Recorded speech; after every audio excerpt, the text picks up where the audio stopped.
안녕하세요. 영감톡입니다. 이번에는 이런 사연을 보내주셨네요. 한번 읽어볼게요. 영감톡님 안녕하세요. 요즘 힘들어하는 게 있어서 DM으로 연락을 드립니다. 죄에 대한 문제인데요. 평소 분노, 음란, 자기중심적인 언행으로 인해 많은 죄책감이 듭니다. 특히 음란에 관한 죄가 가장 힘듭니다. 죄를 지을 때마다 회개하고 또 회개하지만 때론 죄를 너무나 사랑하면서 반복하는 제 상반된 마음 때문에 혼란스럽기도 합니다. 이럴 때마다 히브리서 6장 4절에서 6절에 언급하고 있는 다시 새롭게 하여 회개할 수 없나니라는 말씀이 두렵습니다. 그래서 혹시 성령님이 한번 택하신 사람을 떠나실 수도 있는지 여쭙고 싶습니다. 음란의 죄가 제 마음을 무겁게 해서 일상에서 집중해야 할 것들을 잘 하지 못할 때가 있는데 어떻게 해야 되나요? 이런 사연이었습니다. 이번 사연을 보면서 제가 20대 초반 때 겪었던 경험이 생각이 났어요. 예배를 드리다가 갑자기 야한 생각이 훅 하고 들어왔거든요. 그것도 한 번으로 끝난 것이 아니라 여러 번 반복적으로 그런 생각이 들어왔습니다. 이런 경험이 있다 보니까 이번에 사연을 보내주신 청년분의 심정이 너무 이해도 가고 공감도 됐습니다. 야한 생각이 들 때마다 나는 음란한 사람인가? 내 안에는 음란한 죄가 가득한가? 이런 생각이 저를 엄청 괴롭혔습니다. 이 좌절감과 죄책감 때문에 예배생활, 신앙생활에 너무 큰 지장을 받았죠. 신앙생활뿐만이 아니었어요. 일상생활에서도 적지 않은 타격을 받았습니다. 이런 경험 때문이었죠. 사람이 많은 버스를 타다 보면은 순간순간 사람끼리 신체적인 접촉이 불가피하죠. 그런데 그럴 때마다 매우 종종 제 몸이 제 생각을 따르지 않는 거예요. 그런 난감한 상황이 발생할 때마다 그 당혹감과 그 당황스러움 때문에 눈앞이 캄캄해졌습니다. 문제는 예배 시간에 실패하는 횟수가 거듭되고 일상생활에서 내 몸이 내 생각을 따르지 않는 그런 상황들이 빈번하게 발생하자 음란의 하수인이 되었다는 생각에 음란의 앞잡이가 되었다는 그 좌절감과 죄책감 때문에 사람이 주눅이 드는 거예요. 그러다 보니까 그 여파로 행동이 소극적이 되고 말에 자신감이 없는 사람으로 그렇게 변해가는 거예요. 안타까운 사실은 당시 저는 이런 제 고민을 어느 누구에게도 털어놓지 못했습니다. 그런데 여러분, 제가 청년 때를 먼저 지나온 인생 선배로서 조언을 해보자면요. 야한 생각 때문에 무작정 전전긍긍하면서 자괴감만 갖지 말라. 이렇게 말씀드리고 싶네요. 봄이 가면 여름이 오고 여름이 가면 가을이 오고 가을이 가면 겨울이 오듯이 인간의 생물학적인 측면에서 이 현상을 바라보면요. 너무도 지극히 당연한 현상이기 때문이에요. 제가 청년 때 당시 제 주변에 계시던 어르신들이 항상 저에게 이런 말씀을 하셨어요. 아이고 경호야, 네 나이 때는 돌을 씹어 먹어도 소화시킬 나이다. 아이고 부럽다. 참 좋다. 이런 말씀을 하셨는데 당연히 당시에는 왜 나한테 그런 말씀을 하실까 와닿지가 않았어요. 근데 제가 50이 넘은 지금 시점에서 곰곰이 생각해 보니까 이제야 조금 이해가 가더라고요. 지금 여러분의 때와 같은 청년의 때를 화산에 비유하자면 활화산이라고 할 수 있어요. 엄청나게 끓어오르는 온도와 파괴력을 가진 마그마가 내면에서 끓고 있는 시기죠.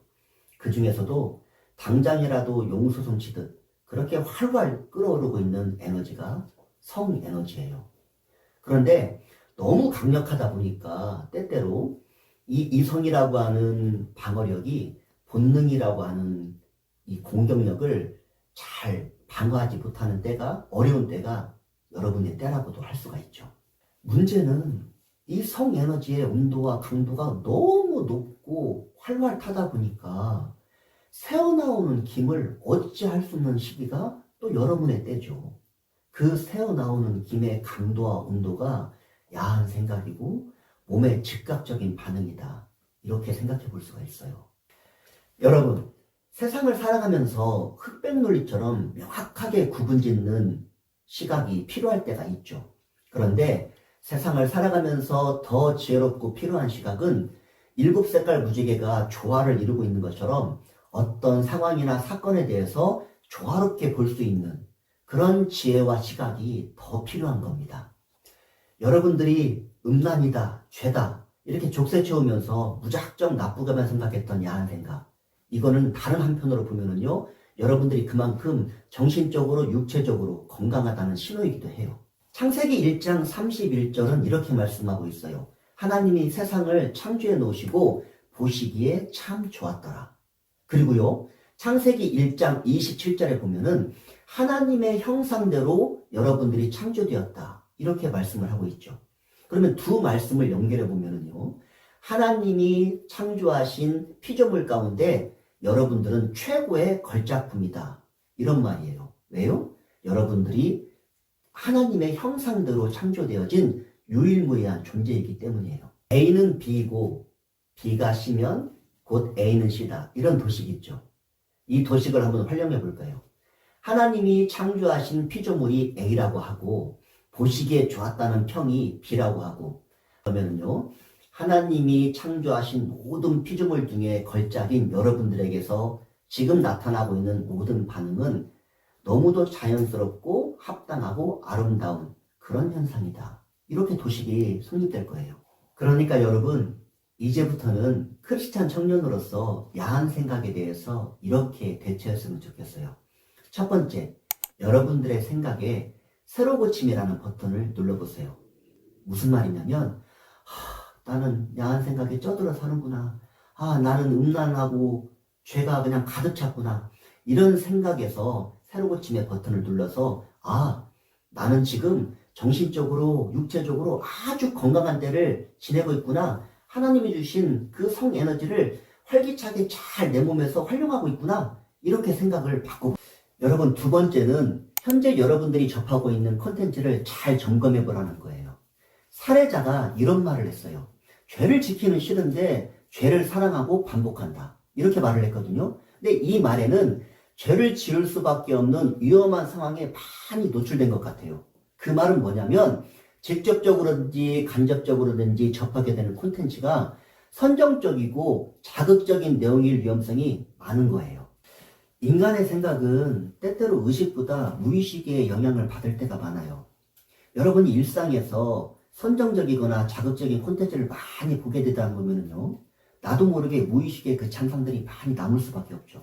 그리고 많이 남은 잔상들로 인해서 나도 모르게 내 의도와는 관계없이 야한 생각이 불쑥불쑥 나올 수가 있고, 그런 쪽으로 생각에 몰두할 수밖에 없는 거예요.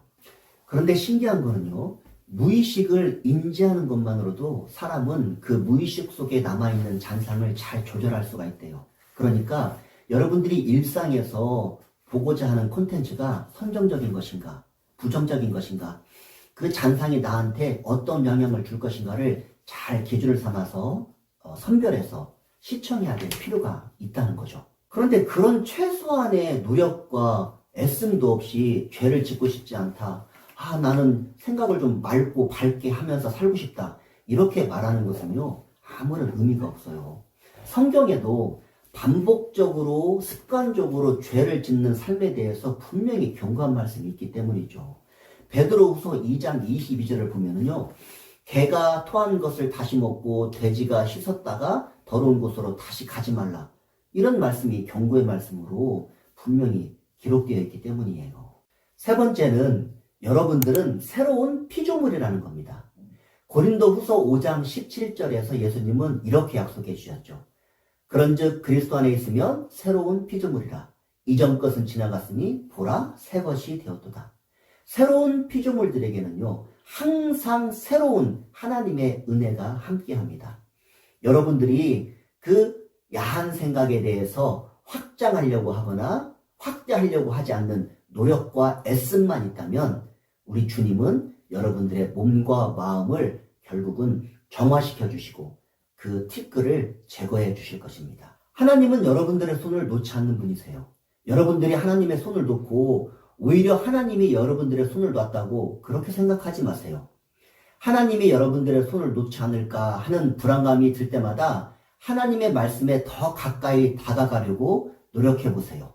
죄는 여러분들 허락 없이 마음대로 여러분들의 마음 문을 활짝 열고 침범하지만 예수님은 여러분들이 마음 문을 열어놓기를 문 밖에서 기다리고 계시는 분이죠. 그리고 여러분들이 마음 문을 열었을 때 들어오신 분이에요. 불안하고 좌절되고 심란한 마음이 들 때마다 예수님 앞에 문을 활짝 열어놓으세요. 그리고 예수님을 초청하세요. 그랬을 때 우리 주님은 여러분 마음에 안착해 주시고 참 평안으로 인도해 주실 것입니다. 여러분, 시편 110편 3편에서 예수님은 여러분의 때를 이렇게 말씀하고 계세요. 주의 날에 주의 거룩한 옷을 입고 즐거이 헌신하는 새벽 이슬 같은 주의 청년이다.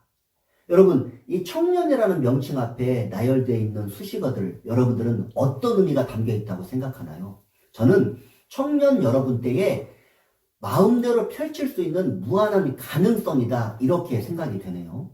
새벽 이슬 같은 맑고 밝고 영롱한 생각으로 진취적이고 활발한 상상의 나래를 펼 수 있는 시기. 하나님이 보시기에 좋았다라고 하는 세상의 모든 날들이 여러분들의 삶을 통해서 정말 거룩한 날이 될 수 있도록 활기차고 의미 있게 살아갈 수 있는 시기. 주의 제자라는 주의 옷을 입은 그러한 사람답게 예수님의 생각과 시각으로 세상을 바라보며 품을 수 있는 시기.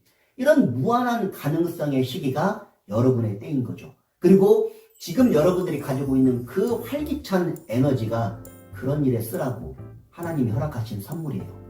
그러니 여러분들, 하나님이 주신 그 최고의 때, 그리고 그에 버금가는 최고의 에너지를 가진 자답게 지혜롭게 사용하시면서 청년의 때를 활기차고 즐겁고 의미 있게 보내시기를